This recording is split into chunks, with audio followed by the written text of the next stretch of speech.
1K1 TV1. Clear political statement by Poland and by Germany that they will, as the others, the seaborne oil, wind down the Russian oil till the end of the year.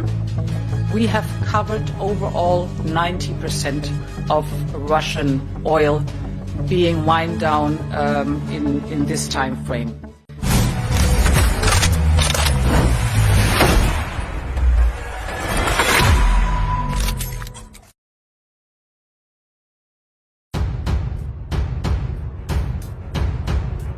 Uni Eropa memutuskan untuk mencabut embargo gas dari paket sanksi bagi Rusia dalam rapat lanjutan terkait solusi mengakhiri perang di Ukraina. Komisaris Eropa untuk Ekonomi Paolo Gentiloni juga telah mengemukakan hal itu dalam sebuah wawancara dengan surat kabar Italia La Stampa yang terbit pada Sabtu 4 Juni. Sementara hukuman itu dibatalkan dulu dari kesepakatan Komisi Eropa dan hari ini kita tidak berbicara tentang blokade gas. Ia mencatat bahwa Brasil berusaha mencapai keseimbangan yang tepat antara merugikan ekonomi Rusia sebanyak mungkin tapi juga meminimalkan efek sekunder pada anggota Uni Eropa. Gentiloni juga mengakui terlepas dari upaya Uni Eropa, sanksi juga berdampak pada anggota blok tersebut. Namun demikian, Uni Eropa tak punya banyak pilihan untuk melawan Rusia karena secara hukum global itu bukan urusan mereka. Alhasil anggota Uni Eropa hanya bisa menjawab kampanye militer Rusia di Ukraina dengan senjata ekonomi. Karenanya, komisaris memperingatkan agar Uni Eropa tidak sepenuhnya berpegangan pada tanggapan bahwa konflik dapat dimenangkan hanya melalui sanksi. Sanksi Uni Eropa terhadap Moskow juga telah memasuki putaran ke-6. Dokumennya telah disepakati pada Kamis 2 Juni, termasuk embargo pada beberapa impor minyak mentah ke Uni Eropa. Bagaimanapun, sanksi-sanksi ini akan memiliki efek yang menghancurkan pada ekonomi dan kekuasaan Rusia. Sejak Rusia meluncurkan serangan militernya pada akhir Februari, militer Ukraina bersama dengan Polandia dan negara-negara Baltik juga telah meminta Uni Eropa untuk memboikot gas Rusia. Sebab secara tidak langsung, hasil penjualan itu efektif mendanai mesin militer Kremlin. Jerman khususnya telah menerima banyak kritik dari negara-negara pro-Ukraina sebagai importir utama gas alam Rusia. Selain membekukan pipa gas Nord Stream 2 tanpa batas waktu, Berlin tidak melakukan pembatasan lain pada impor gas Rusia. Menanggapi kritik tersebut, pejabat pemerintah Jerman dan juga perwakilan komunitas bisnis negara itu berpendapat mereka hanya tak ingin menghancurkan diri sendiri. Sebab apabila Jerman berhenti membeli gas Rusia, meski hanya semalam, itu akan memberikan pukulan telak bagi perekonomian negara. Setelah melarang impor batu bara Rusia pada awal April, para pejabat Uni Eropa juga mengusulkan embargo penuh terhadap minyak Rusia. Hal ini mendapatkan penolakan sengit dari Hungaria yang sangat bergantung pada gas Rusia hasil impor melalui pipa Druzhba.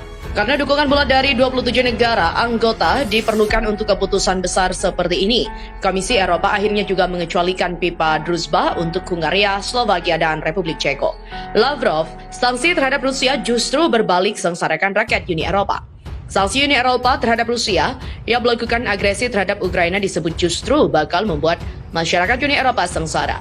Menteri Luar Negeri Rusia Sergei Lavrov mengatakan orang-orang Eropa akan menghadapi kemiskinan karena sanksi anti-Rusia. Sementara itu, puluhan miliar dolar dan euro dihabiskan untuk mempersenjatai Ukraina. Orang-orang Eropa menghadapi inflasi dan juga penurunan kualitas hidup karena sanksi anti-Rusia dan banyak yang akan menghadapi kemiskinan karena sanksi ini, kata Menteri Luar Negeri Rusia Sergei Lavrov dalam wawancaranya. Kualitas hidup memburuk di Eropa, inflasi meningkat, tingkat pertumbuhan melambat, bahkan ada konsep baru. Orang miskin baru, orang-orang menderita dari masalah yang muncul termasuk kenaikan harga, banyak yang akan menghadapi kemiskinan. Sementara itu, puluhan miliar dolar dan euro dihabiskan untuk mempersenjatai Ukraina. Jerman menyatakan bahwa penting bagi Kremlin dan juga Berlin untuk tidak mendukung Jerman selama masa sulit pertumbuhan negara, tetapi mengalokasikan 100 dolar AS miliar untuk militerisasi negara mereka. Hal ini mengingatkan banyak orang di Eropa bahwa pernyataan Jerman tentang pelurunya mengubah dirinya menjadi kekuatan Eropa terkemuka mungkin tak dianggap begitu polos oleh banyak orang. Menteri menggarisbawahi bahwa Rusia juga telah lama kehilangan kepercayaan pada keandalan dan juga negosiabilitas negara-negara Barat. Lavrov juga menunjukkan bahwa setelah sanksi 2014, Rusia mulai mengandalkan kemampuan dan juga kontaknya sendiri dengan mitra yang dapat diandalkan. Langkah-langkah yang kami ambil mengubah kami menjadi kekuatan pertanian besar. Sebelumnya, kami mengimpor banyak makanan, diplomat top itu juga menggarisbawahi. Sementara itu, inflasi zona euro naik ke rekor tertinggi baru 8,1% pada Mei dan dari 7,4% pada April yang semakin memperburuk krisis biaya hidup di seluruh benua. Data awal Eurostat menunjukkan pada Selasa, di mana inflasi sekali lagi juga melebihi perkiraan median 7,7% dan akan memicu seruan baru bagi Bank Sentral Eropa untuk bertindak lebih agresif untuk mengendalikan tekanan harga. Inflasi sekarang berjalan di lebih dari 4 kali target 2% ECB. Lonjakan ini terutama didorong oleh kenaikan tajam dalam harga energi yang meningkat menjadi 39,2% dari 37,5% di bulan April dan kenaikan biaya untuk makanan, alkohol, dan tembakau yang naik 7,5% dibandingkan dengan 6,3% di bulan April. Komponen-komponen ini juga telah didorong lebih jauh karena perang Rusia di Ukraina. ECB sejauh ini juga telah mengisyaratkan bahwa mereka akan mulai menaikkan suku bunga hanya pada bulan Juli dengan kenaikan suku bunga tambahan. Mengingat ketidakpastian prospek ekonomi, kenaikan harus dilakukan secara bertahap.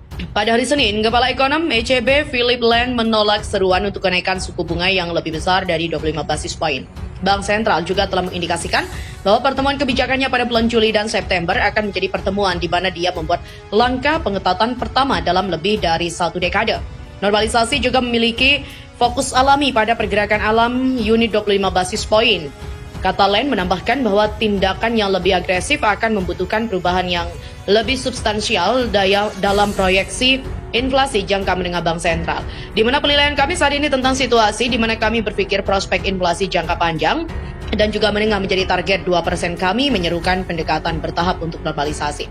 Namun, keyakinan bahwa inflasi yang tinggi juga akan tetap menjadi blip sementara dan juga kembali ke 2% dalam jangka menengah karena guncangan harga eksternal memudar mulai menunjukkan celah.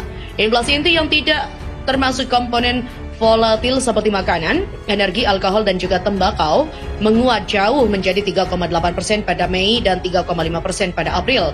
Data Selasa menunjukkan inflasi inti dicermati sebagai indikator utama tekanan harga domestik dan sebagai sinyal bahwa guncangan harga eksternal semakin mengangkat.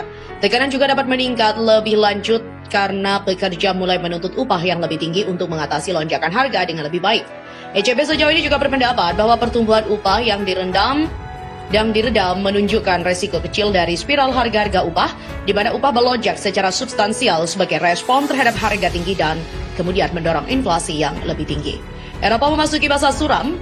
Masyarakat Eropa yang dikenal makmur dan lebih bersinar dari bagian lain di dunia ini kini mengalami masa yang suram. Invasi militer Rusia di Ukraina 24 Februari lalu menyebabkan penderitaan bertubi-tubi akibat meroketnya harga pangan dan energi, serta akibat dampak lanjutan dari pandemi COVID. Para pemimpin Eropa dibuat pusing karena menghadapi banyak sekali ancaman terhadap stabilitas dan juga kemakmuran masyarakat mereka. Selain persoalan ekonomi, Eropa juga dilanda pergolakan ekonomi. Eropa dilanda pergolakan politik, industri yang redup, dan juga ancaman krisis migrasi dari Asia Tengah, Timur Tengah, dan juga Afrika. Organisasi Pangan dan juga Pertanian FAO, Perserikatan Bangsa-Bangsa, mengatakan indeks harga pangan global mencapai titik tertinggi sepanjang masa pada Maret 2022, dan itu adalah titik tertinggi sejak FAO didirikan pada tahun 1990 di Uni Eropa. Harga makanan, alkohol, dan juga tembakau naik sebesar 4,1% pada Februari, lebih tinggi dari kenaikan 3,5% akibat pandemi pada Januari 2022. Situasinya sekarang juga lebih buruk lagi setelah negara-negara barat menjatuhkan sanksi keras terhadap Rusia sebagai hukuman atas invasi militernya ke Ukraina. Saat perang berlanjut dan sanksi Eropa meningkat, rumah tangga di seluruh dunia terutama di Eropa nyaris tak berdaya menghadapi lonjakan harga bahan makanan umum seperti gandum, minyak goreng, gula, dan juga tepung terigu. Di mana wilayah di sekitar Laut Hitam adalah lumbung gandum lokal dan juga global. Rusia dan Ukraina menyumbang 29% dari ekspor gandum global, 19% dari ekspor jagung, dan 78% dari ekspor minyak bunga matahari.